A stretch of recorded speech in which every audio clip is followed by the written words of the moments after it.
Բարև ձեզ, եթերում հիմնահարցն է, մեր հյուրն է Հայաստանի Հանրապետության ազգային ժողովի Եվրոպական ինտեգրման հարցերի հանձնաժողովի նախագահ, քաղաքացիական պայմանագրի խմբակցության անդամ Արման Եղոյանը։ Բարև ձեզ։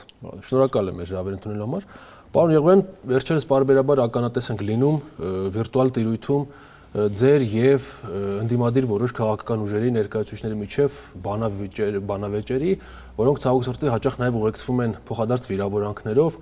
Պետք է ֆիքսենք նաև, որ այդտեղ անմասն չեք մնում եւ դուք։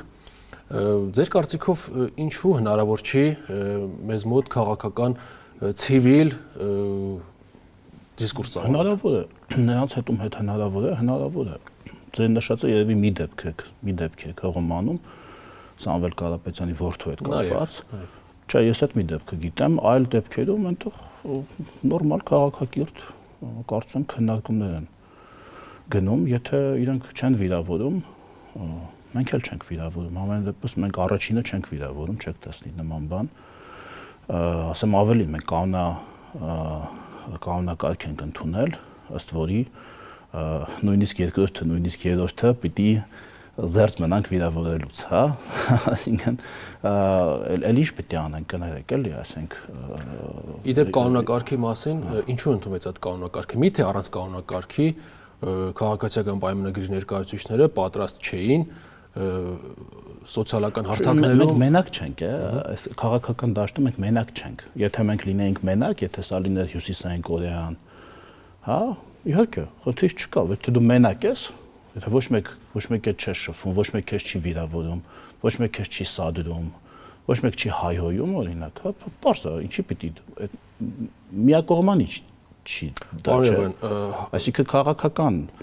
դաշտ է, որտեղ մենք մենակ չենք, իսկ ինչի չեք ասում, իսկ նրանց այդ հարցը տալիս եք։ Նրանց էլ ենք այդ հարցը տալիս, բայց քանի որ հիմա դուք եք մեր եթերում, ձեզ եմ այս հարցերն ուղում, տեսեք, ձեզ հաճախ մեղադրում են, որ նույնիսկ եթե դուք անմիջապես, ասենք, անմիջական падգամավորները, հենց падգամավորները կամ առանցքային դեմքերը, նախարարներ, падգամավորներ, եթե նրանք նույնիսկ զուսպ են արտահայտվում, ձեզ լոյալ բազմաթիվ օգտատերեր, Facebook-յան խմբեր, տարբեր անձինք նրանց վրա այդ կանոնները կարծես թե չեն տարածվում եւ նրանք շատ ավելի անկաշկանդ են եւ դրանով նույնը եւ ընդդիմության բաղադրում։ Նույնը եւ ընդդիմության։ Շատ լավ, այդ դեպքում հարց. ինչու դուք ձեզ լոյալ այդ անձանց չեք ստիպում, նրանց եւս կոչ չեք անում, նրանց եւս չեք մղում, որպեսզի նրանք էլ հարթակներում ավելի անում ենք, ես օրինակ իմ գրառումների տակ աշխատում եմ, եթե, ասենք, ծայրահեղ վիրավորանքներ լինում, ոչ թե ուղղակի, ասենք, հեգնանք, այսպես կսմթոց, այլ ուղղակի եթե արժանապատվությանը եւ իրական մարդու կողմից, հա, այսինքն ոչ թե ինչ-որ ֆեյքերի կողմից որ գալիս են, տեսնում եմ, երբ իրական մարդը կոչ եմ անում, չանցնել վիրավորանքներ, եթե դիմացինը իհարկե առաջինը չի անցել այդ գործիքին, բայց մենք տեսեք հիմա հասարակությունը բարդ օրգանիզմ է, էլի, այսինքն կոչ անում ենք, բայց տարբեր տեսակի մարդիկ կան, էլի եմ ասում, սա այդ ձեր ասածը հնարավոր է Հյուսիսային Կորեայի նման երկրում, որտեղ կարող է ղեկավարը ասի, այսպես ենք անում, եւ մյուս օրը մի քանի միլիոն մարդ կանի այդպես։ Ժողովրդավարական երկրներում դուք Եվրոպական միության երկրների այլ ժողովրդավարական պետությունների սոցկայքերին չեք հետևում, այլ պետությունները միջապայել, դա խոսքի ազատությունն է, եթե նրանք կարող է եւ չարաշահեն այդ խոսքի ազատություն եւ ասում են, որ ունեն դրա իրավունքը, ճիշտ է, ընդ որում ընդհանուր, ասենք, թերթերի խմբագրեր։ Տեսել եք, չերս խոսքի ազատություն։ Տեսել եք, թերթերի խմբագրերը, ասենք, վիրավորական, չգիտեմ, հարթուղեղներ, սա, նա օրինակ երբ որ թերթի խմբագիրը մեր համակիրներին ասում է հարթուղեղ թե ինչ, այդ հարցը ինչի՞ է։ Դե անուն արդարության եկեք նշենք, որ ոմանց նկատմամբ վերջերս ակտիվ սկսել են քրեական գործեր հարուցել։ Այդ խոսքի ազատության հա, որովհետեւ չարաշահման համար, որովհետեւ ոչ թե խոսքի ազատության չարաշահման, այլ խոսքով դրսևորված հանցավոր գործունեության համար կան հանցակազմեր, որոնք կարող են խոսքով դրսևորվել։ Հիմա եթե կոչը, այսինքն հիմա եթե քրեական օրենսգիրքը ասում է այսինչի կոչը արգելված է, կոչը ինքնին արգելված է, կոչը, բայց ոնց պիտի այդ գործը հարուցվի, պիտի սպասեն անի վերջացնի նոր։ Չէ, պարզապես գիտեք ինչ կա, պարոն Եղոյան, երբ օրինակ ազգային ժողովի նախագահը այդ հայտնի երկու բլոգերներին, որոնք այսօր բանում են մեկուսարանում նստած են, նրանց հասցեին բավականին վիրավորական կոշտ բառամթերք է օգտագործում եւ նրանք ի պատասխան նրանք էլ են նույնը օգտագործում։ Դուք սխալ եք ասում։ Այդ տենց սկիզբ չունի, Այդտեղից է սկսում, այսինքն մի օր զարթնել է ազգային ժողովին։ Ես այդ բանը չգիտեմ դուք որ վիրավորանքի մասն եք ասում, բայց Սերժ Սարգսյանի հարցազրույցից հետո, երբ որ Ալեն Սիմոնյանը դրանից առաջ բան չի եղել։ Դրանից առաջ ամեն դեպքում ինչ որ եղել էր, դա տրիգերը եղավ հարցազրույցը եւ հարցազրույցից հետո դրանից առաջ, այսինքն ազգային ժողովի նախագահին ոչ մեկ չի վիրավորել, չի հայհոյել։ Չեն հայհոյել, ասեն։ Քրեական գործել են հարուցել, հայհոյել եւ քրեական գործել են հարուցել։ Դուք նայեք եք ասում, որ ազգային ժողովի նախագահ զարթնեց առավոտը, ասեց մի հատ բան անեմ, եկեք այսօր, դա լինում է որպես կանոն, ի պատասխան։ Լավ։ Ասեք, ես հիմա ձեզ լսում եմ, իմ մոտ տպավորությունն է։ Չէ, լավ, այստեղ եկեք երկար ժամանակ։ Որպես կանոն, իշխանությանը պետք է չի նման անկայունություն։ Թե տրամաբանորեն նայենք, իշխանությանը պետք է հանդարտ իրավիճակ, ցանկացած իշխանության, ցանկացած երկրում։ Այդ ընդդիմությանն է, որ պետք է ինչ-որ անկայուն իրավիճակ, խառը իրավիճակ, որի մասին խոսալու առիթ ունենա, քննադատելու առիթ ունենա, ինչի պետք է օրինակ մարդը վեր կան առավոտ շուտ ասի ես մեկին վիրավոր եմ, եթե իր հասցեին ոչինչ չի հնչել։ Գանք մեկ այլ թեմայի, այսինքն պանցիկ այդ թեմային արդեն անդրադարձանք, դուք հիշատակեցիք Սամվել Կարապետյանի ընտանիքը, պարոն Եղոյան, վերջերս նաև նկատելի է, որ ձեր կուսակիցներ, մի քանի կուսակիցներ բարբերաբար նշում են ռուսաստանյան բիզնեսմեն այդ բառակապակցությունը, ռուսաստանցի բիզնեսմեն, ռուսաստանցի գործարար այդ բառակապակցությունը Սամվել Կարապետյանի հասցեին, բայց ես հիշում եմ 19 թվականին, երբ որ Ստեփանակերտում հանրահավաքի ժամանակ Նիկոլ Փաշինյանը ելույթ էր ունենում, նա ասում էր, որ եթե հայկական կապիտալը իր այդ ելույթի ժամանակ խոսքերն են մեջբերում, գրեթե բառացի։ Նա ասում էր, որ եթե հայկական կապիտալը հայրենիք չունի, ինչու են Սամվել Կարապետյանը եւ Ռուբեն Վարդանյանը միլիոնավոր դոլարներ ներդրում Հայաստանի Հանրապետությունում։ Նույնիսկ կապ չունի, որ աշխարհայացքի եւ քաղաքական ինչ հարաբերություններ կան, ինչ տարաձայնություններ կան։ Մենք գնահատում ենք յուրաքանչյուր լումա, որը ներդրվել է Հայաստանում եւ Արցախում։ Այն ժամանակ Սամվել Կարապետյանը ռուսաստանցի բիզնեսմեն չէր։ Էլի ռուսաստանցի բիզնեսմեն է, դա կապ ինչ կապ ունի դա։ Ընդհանրապես վարչապետը դրական է գնահատել։ Իսկ հիմա ինչ է փոխվել, եթե նա շարունակում է լինել ռուսաստանցի բիզնեսմեն եւ եթե այն ժամանակվա վաստակը Սամվել Կարապետյանի, Նիկոլ Փաշինյանը այդքան բարձր էր գնահատում, որ Ստեփանակերտում հանրահավաքի ժամանակ անհրաժեշտ էր համարում դա շեշտել։ Այսօրվա այդ վաստակը չեղարկվել է, դադարել է գոյություն ունենալ, որ բարբերաբար նշվում է նրա ծագման ենթադրյալ ծագման երկիրը։ Վաստակը, ենթադրյալ անօրինական կոչ է, անօրինական կոչ, ինչ կապ ունի մեկը մյուսի հետ։ Քրեական օրենսգրքում այդպիսի դրույթ կա, որ ով վաստակաշատ բարերար է, ենթադրենք, կարող է քրեական օրենսգրքով չնախատեսված կոչել։ Մենք քրեական օրենսգրքից չենք խոսում, մենք խոսում ենք մշտապես պնդվող ռուսաստանցի բիզնեսմեն եզրույթից։ Բա ինչ ասենք։ Այդ մարդը ռուսաստանյան գործարար է։ Հայաստանի, բայց այն ժամանակ հայաստանյան գործարարն է, չէ՞, ասենք անունները չտամ։ Եվ կան ռուսաստանցի, ոչ թե ռուս, այլ ռուսաստանցի, Ռուսաստանի անձնագրով կարող են նաև ասել կիպրացի, եթե բանա։ Նաև Հայաստանի անձնագրով։ Կարող են կիպրացի էլ ասել, որովհետև Կիպրոսի հա, բայց իր բիզնեսը ռուսական բիզնես է, ռուսական միջավայրում ձևավորված է եւ Ռուսաստանում գտնվող։ Բայց Նիկոլ Փաշինյանը ասում էր, որ հայկական կապիտալը հայկական ծագում ունի։ Նրա հարցադրումից այդ եզրակացությունն է։ Ասում էր, այդ մարդիկ ունեն նաև հայրենիք։ Լավ, այստեղ դա էլ ասում նաև հայրենիք։ Դուք հիմա ամեն դեպքում հանդիսանում է հայաստանյան ծագման կամ հայ գործարար։ Հայաստանյան, իր հայաստանյան ծագման մեկ այդ հեծն է իր բիզնեսը, մի քանի բան ունեն, կաբելների գործարան, այնտեղ տրանսֆորմատորների շեշտում էր Հայաստանում եւ Արցախում բազմաթիվ ներդրումներ արած։ Մեկը մյուսի հետ կապ չունի, ռուսաստանցի գործարարը չի կարա Հայաստանում ներդրում անի։ Կարա ներդրում անի։ Ինչ կապ ունի մեկը մյուսի հետ։ Փող աշխատել է Ռուսաստանում, ներդրել է Հայաստանում։ Բայց հանդիսանում է, չէ՞, ամեն դեպքում հայկական կապիտալով հայկական ծագման գործարար։ Ոնց է հանդիսանում։ Կարակ հայկական կապիտալ չի դա։ Ոնց է հանդիսանում։ Ուզում հասկանալ էլի։ Ես ցիտում եմ վարչապետի ձեր քաղաքական ուժի ղեկավարի խոսքերը։ Նրա հարցադրումից արել մարդուն հասկացանք, քայլ արել հիմա ինչ, ասիկա գալ իշխանության միանգամից սկսել բոլորին ասենք, բա։ Չէ, դա գալ իշխանության եթե վարչապետը ասենք բան արել, այսպես որոշակի ռևերանս արել, ուզեցել այդ մարդիկ չմտածեն թե իրանք եղել են ասենք Սերժ Սարգսյանի աշխատակազմի ղեկավար, հանրապետական խմբակցության բան ղեկավար, չմտածի որ հեսա հայ իշխանությունը փոխվեց, ամեն ինչ փոխվելու է, նաև բիզնես ոլորտում ասել է ոնց աշխատել եք ձեր բիզնես ոլորտներում, նենց էլ աշխատեք, չմտածեք իշխանությունը եկել է, հեսա փայա մտնելու ձեզ, հեսա անելու, այն անելու, ձեր ասածը դուք ուզում եք մենք մարդուն գնահատենք, հա։ թե ուզում եք ինչը գնահատենք։ Այդ մարդը իր կապիտալը ձևավորել է Ռուսաստանում, դա ռուսական կապիտալ է։ Իրան պատկանող, բայց ռուսական, ոնց որ Հայաստանում, եթե մի մարդ, չգիտեմ, ամերիկացի բիզնես դնի Հայաստանում դառնա միլիոնատեր կամ միլիարդատեր, ինքը կլինի հայաստանցի, իր գույքը, իր ակտիվները, իր ունեցվածքը, բանկային հաշիվները լինեն այստեղ Հայաստանում։ Ինքը կլինի հայաստանցի գործարար։ Ինչ խնդիր, այսինքն որոշակիորեն կախվածություն կունենա մեր պետությունից, կունենա չէ՞ կախվածությունը։ Ու դա բնական է։ Ֆրանսիացի գործարարը ֆրանսիական պետությունից կախվածություն ունի, գերմանացին գերմանական պետությունից կախվածություն, ամերիկացին չեք տեսնում Ամերիկայում ամենամեծահարուստ մարդիկ ինչքան կախված են ԱՄՆ պետությունից։ Եթե ենթադրենք, որ ֆրանսիացի Քրքորյանը ամերիկացի, ամերիկյան բիզնեսմեն է, չէ՞, հայկական ծագմամբ, բայց իր գործը, իր բիզնես հաշիվները, տալիքը, առնելիքը, վերցնելիքը, դնելիքը, հաշվարկները իր այնտեղ էին, չէ՞, իր բիզնես աշխարհը։ Այստեղ անում է որոշակի բարեգործություն կամ ներդրումներ։ Այսինքն, եթե այլ ծագման, այլ երկրից եկած, բայց ծագումով հայ գործարարը, եթե Հայաստանում փորձեր որոշակի նաև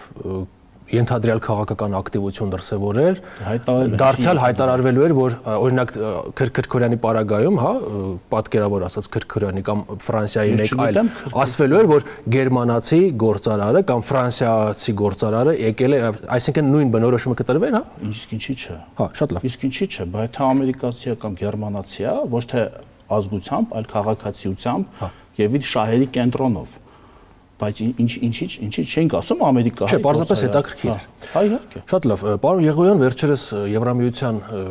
դիվանագիտության ղեկավար Կալասը հայտարարել էր, որ Երևանը դիմել է Եվրամիությանը օգնություն է խնդրել, որպեսզի Բրյուսելը օգնի պայքարել հիբրիդային հարձակումների դեմ։ Կասեք, որտեղից են այդ հիբրիդային հարձակումները։ Ոչ չեմ ասի։ Որովհետև ես Բարսասչյան պետական պաշտոնյա եմ եւ պետքա բալանսավորված խոսք ունենամ։ Ոչ չեմ ասի։ Չեք ասի։ Ոչ չեմ ասի։ Ճշտող հարց։ Եվ դա ասելու իմաստել չեմ տեսնում։ Դա ասելը ոչ մի օգուտ չի տա Հայաստանի Հանրապետությանը։ Իմ գործը Հայաստանի Հանրապետությանը օգուտ տալն է։ Ոչ թե Հայաստանի Հանրապետության համար հավելյալ խնդիրներ ստեղծել ի հավելումն արդեն իսկ գնացող հիբրիդային հարձակումների։ Այդ հարձակումներից օրինակ գալիս են Ադրբեջանից թե ոչ։ Թե դա էլ չեք ասի։ Դա էլ կարող եմ ասել, հա, կարող են եւ այնտեղից էլ։ Կարող եմ այնտեղից։ Հա, ինչու՞ չէ։ Այսինքն Բրյուսելը պատրաստ է նաեւ մեզ օգնել Ադրբեջանից եկող հնարավոր հիբրիդային հարձակումների դիմաց։ Դա աշխատանքային ընթացքում, բայց դա ինչ էական է։ Չէ, հետաքրքիր է։ Դա ինչ էական է։ Խոսքը լրատվական դաշտի, այսպես ասենք, աուտենտիկության մասին է, ապատեղեկատվության դեմ պայքարի մասին է։ Այո, եթե որևէ կեղծ լրատվություն գալիս է օրինակ Ադրբեջանից, համակարգված ձևով, այսպես հարձակման ձևով, հա, սունկ կայքերի միջոցով, եթե տեղեկատվական գրոհ է տեղի ունենում, ինչպես տեսաք դուք, բազմաթիվ, որին ես դա պիտի ձեզ ասեմ, Ցորենը թունավոր էր Ղազախստանից եկած։ Իմիջիայլոց Ցորենի թունավոր լինելու կամ Ցորենի 4-րդ կարգի իմ գնահատմամբ, էլի, այդ խոսակցություն տարածողները իրականում շատ հեշտ է նրանց դեմ պայքարել, ձեր համար, իմ կարծիքով, ձեզ համար ավելի հեշտ է նրանց դեմ պայքարել, որովհետև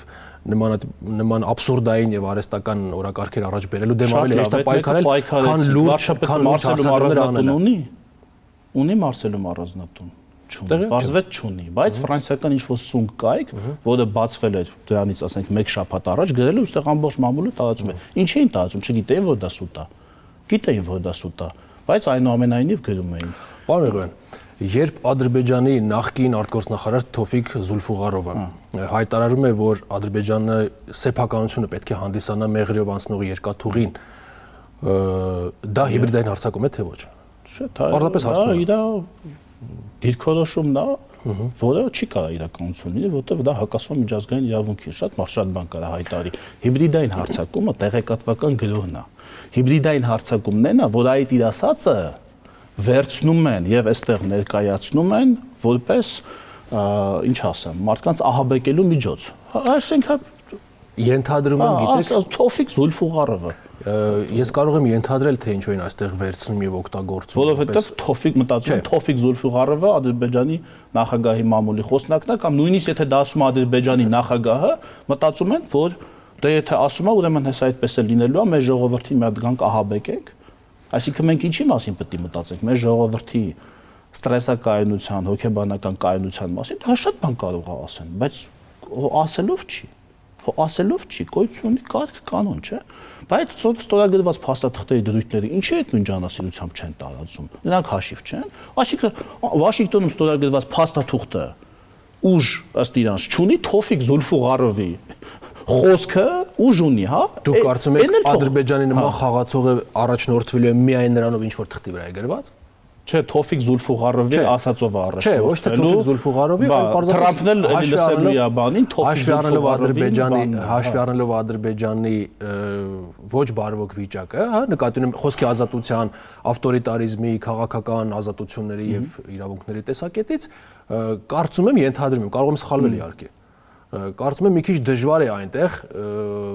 լինել նախկին պաշտոնյա, ընդ որում բավականին բարձրաստիճան պաշտոնյա եւ ընդհանուր պետական գծից շեղվող այլ նարատիվ Զուլֆուղարովի նպատակն է, որ մենք հիմա խոսենք իր մասին։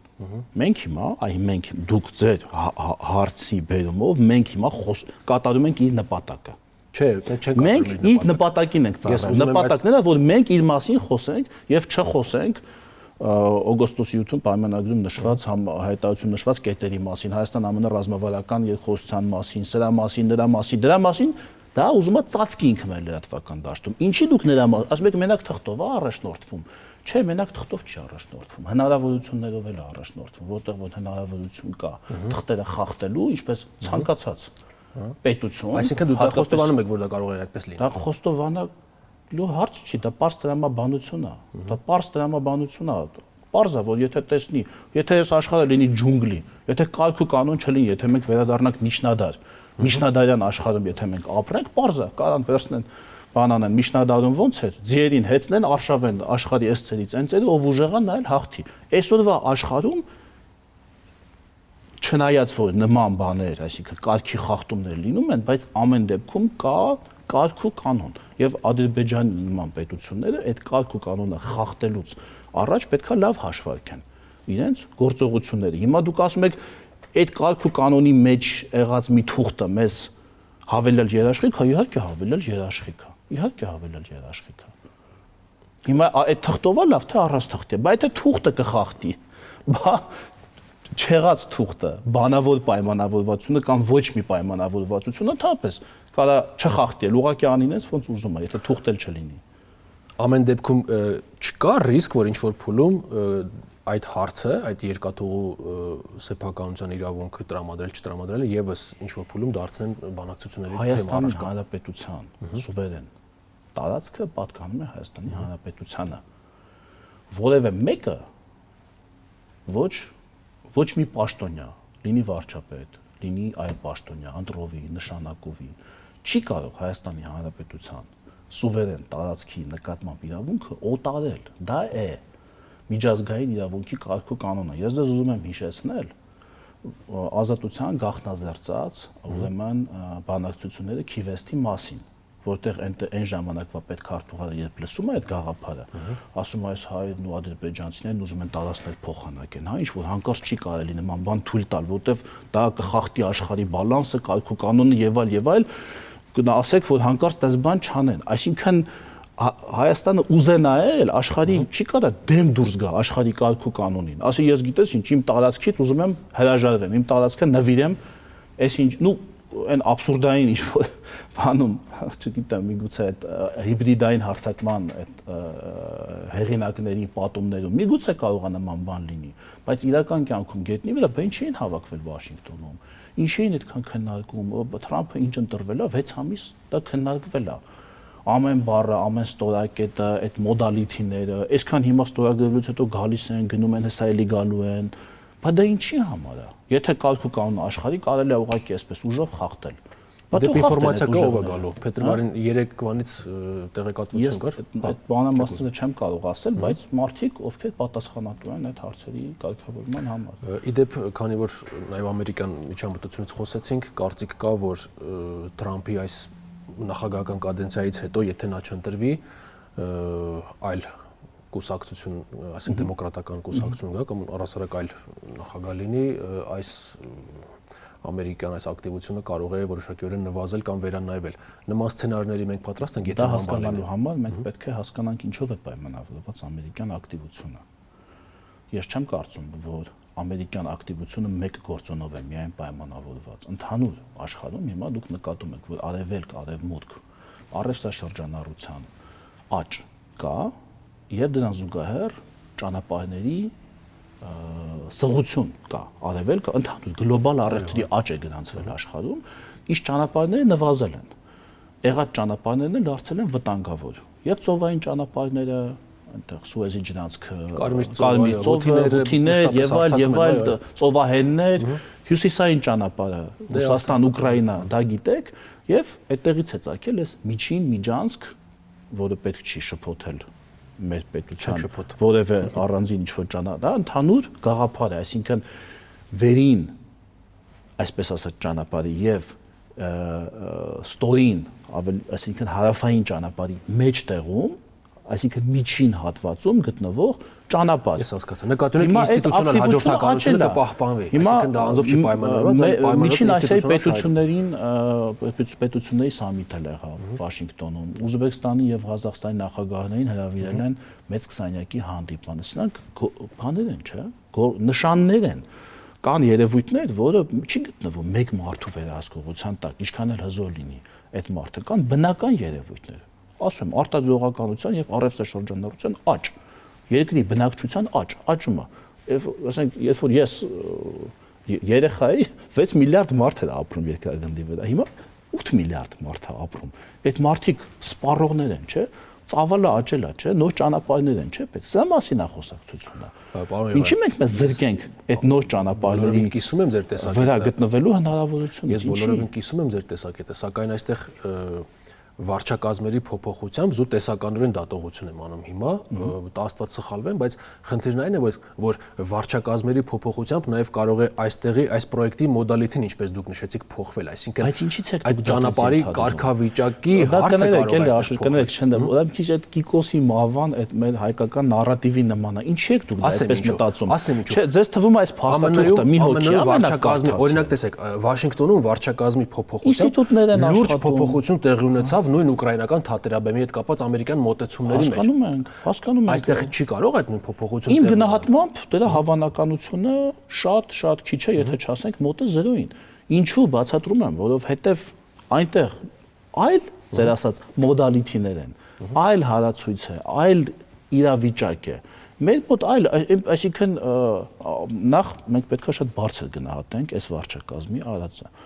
Բայց կներեք, օրինակ, այսինքն դեմոկրատական վարչակազմը ինչ եք ուզում ասել,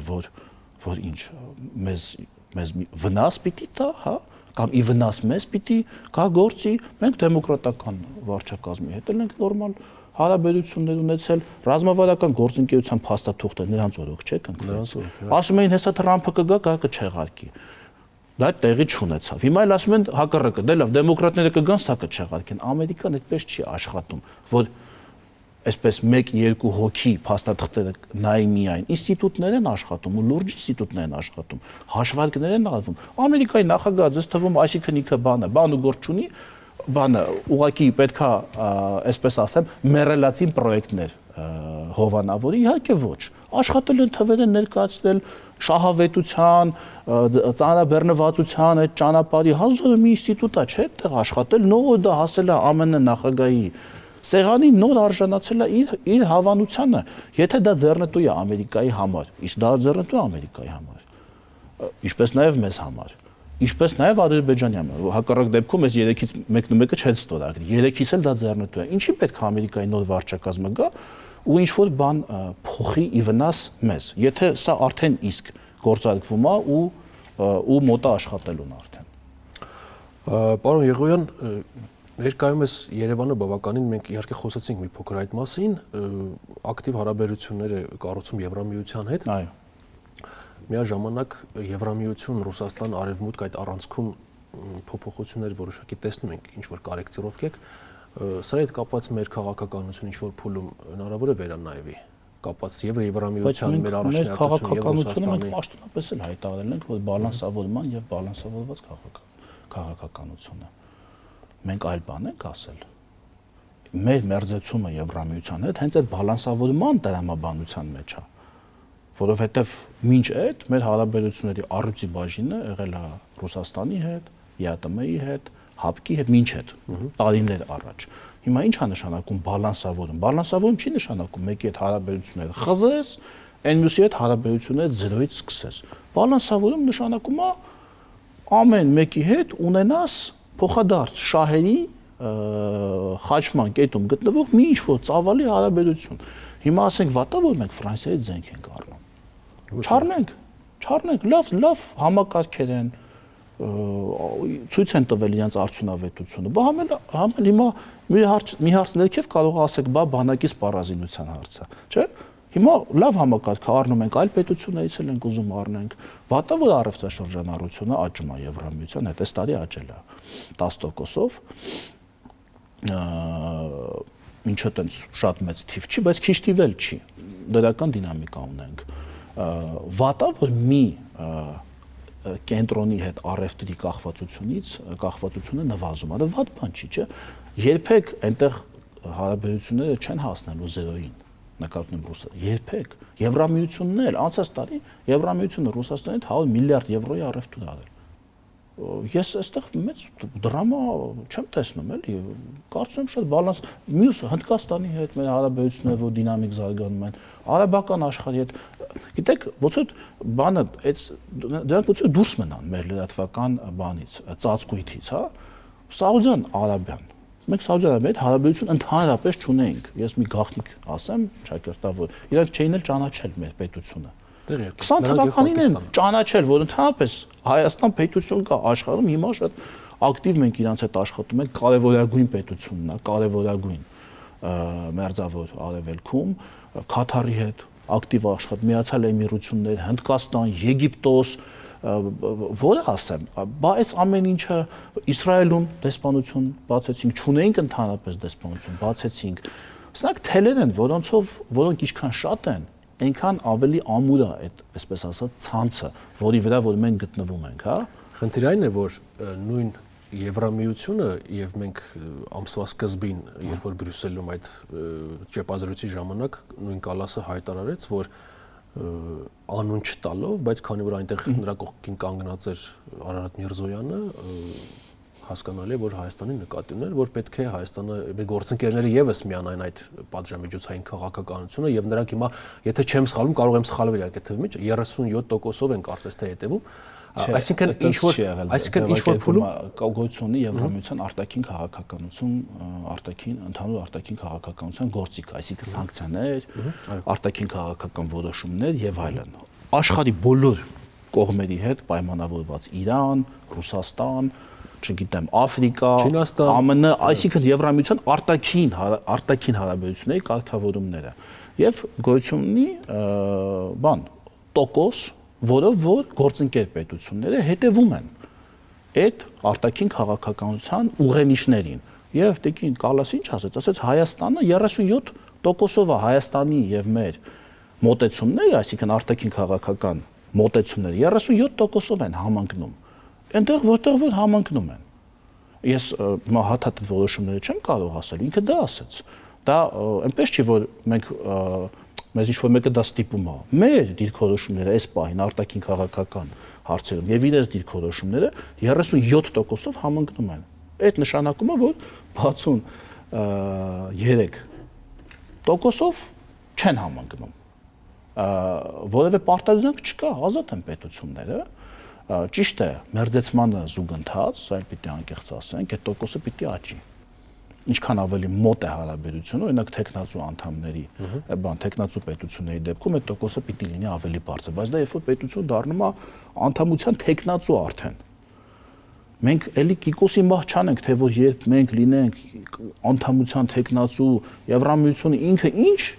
պակետներ կունենա արտաքին քաղաքական հարաբերություններ, որ մի բան էլ այս գլխից մենք նստենք դարդանենք, թե օրինակ 5 տարուց ոնց ենք այդ հարցը լուծելու։ Այսօր 37-ը նորմալ է, այդ նորմալ թիվը մեզ համար էլ է նորմալ, իրանք էլ դրանից չեն բողոքում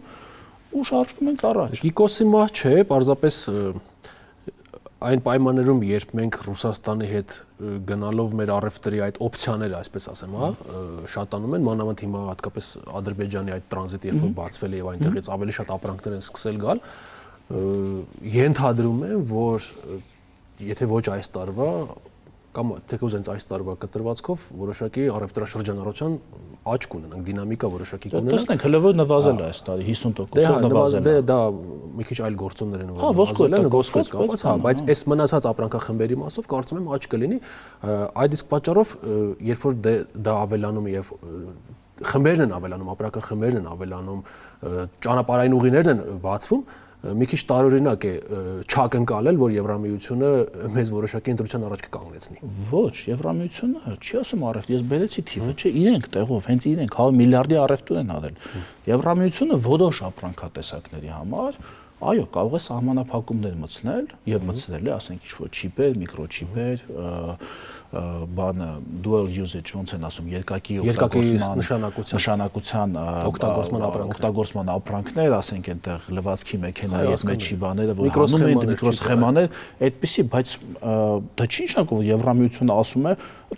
առևտուր չանեք ընդհանրապես Ռուսաստանի հետ։ Վրաստանը անդամության թեկնածու է, քանի տոկոս մի անցած տարվա տվյալներով, ինչքան մի 40 թե 50% առևտուր են արել Ռուսաստանի հետ։ Անդամ երկրներ կան առանձին, որ էլի շատ մեծ, ես ընդհանուր թիվ ասացի 100 միլիարդ։ Անդամ պետություններ կան, որ էլի առևտուր ունեն։ Բնականաբար, ես նույնիսկ եմ ասում, չստացվի, որ ես սա հերքում եմ։ Բնականաբար այդ օղակը ոչ թե սեղմվում է, այլ մերձեցման տոկոսը գնալով պիտի շատանա, բայց այդ չի նշանակում, որ այսօր 37% է, վաղը պիտի լինի 100%։ Ամենևին 100% պիտի լինի անդամ պետության դեպքում։ Անդամների դեպքում էլ նենց չի, որ ասեմ, շատերը կարող է լինի 90%, մեկի մոտ 95 եւ այլն, հա։ Էսա, բայց նույնիսկ եմ, տեսեք, բանը ոնց է, ես ձեզ մի օրինակ էլի բերեմ։ Երբ օրինակ տիեզերանավա, օրինակ ուղարկվում, օրինակ Մարս, հա, չի ուղարկվում այնտեղ, որտեղ Մարսը հիմա է։ Որտեղ ինքը հələ պետք է գնա հասնի։ Եթե ուղարկվեց այնտեղ, որտեղ Մարսը հիմա է, մինչև տիեզերանավը հասնի Մարս, Մարսը կլինի ուրիշ տեղ։ Ուղարկվում է այնտեղ, որտեղ ըստ հաշվարկների, օրինակ 3 տարուց կլինի Մարսը, որ գնա ճիշտ իջնի Մարսի վրա։ Հիմա մենք եթե ուզում ենք էլի վերադառնալով Կիկոսի մահի տրամաբանությամբ շարժվելը, իսկ ինչ եթե մենք պետք է մտ իսկ 5 տարուց որտեղ են լինելու Ռուսաստան, Եվրամիություն, հարաբերություններ։ Այս նույն դուք մտածում եք, որ այս նույն վիճակում են լինելու կամ ավելի վատ, միգուցե ավելի լավ։ Մենք դա չգիտենք։ Տեսնենք։ Մենք դա չգիտենք, մենք գիտենք մեր այսօրվա կարիքները եւ մենք այդ կարիքները բավարարելու համար վարում ենք բալանսավորված, մենք ոչ մեկին, ոչ մեկով չենք փոխարինում։ Մենք չենք ասում, մենք օրինակ բան ենք, հրաժարվում ենք այսինչ ապրանքատեսակի ձերից, գնում ենք այնտեղ։ Տեսնում ենք ավելի լավ գին որակ հարաբերակցություն, ինչպես շուկայական հարաբերություններում, ամենտեղ։ Հիմա շատերը խոսում են թրիփից, ես մի բան ասեմ, էլի, եթե ժամանակ ունենք։ Ես ուզում հիշեցնել, որ մեր երկաթուղիները գտնվում են ռուսական կոնցեսիայի տակ։ Ո՞վ է խանգարում։ Ասում են Իջևան Ղազախ գիծը։ Խնդրեմ, վերանորոգեն, աշխատի Իջևան Ղազախ գիծը, իրանք էլ կլինեն կոնցեսիոներ այդ գծի։ Ո՞վ է իրանց խանգարում կամ ով ասել չանեք, մենք մենակ թրիփն ենք ուզում անենք։ Ամենևին։ Շնորհակալություն, պարոն Եղոյան։ Ես հիշեցնեմ, մեր հյուրն էր Ազգային ժողովի եվրոպական ինտեգրացիայի հարցերի հանձնաժողովի նախագահ, քաղաքացիական պայմանագիր խմբակցության պատգամավոր Արման Եղոյանը։ Կհանդիպենք։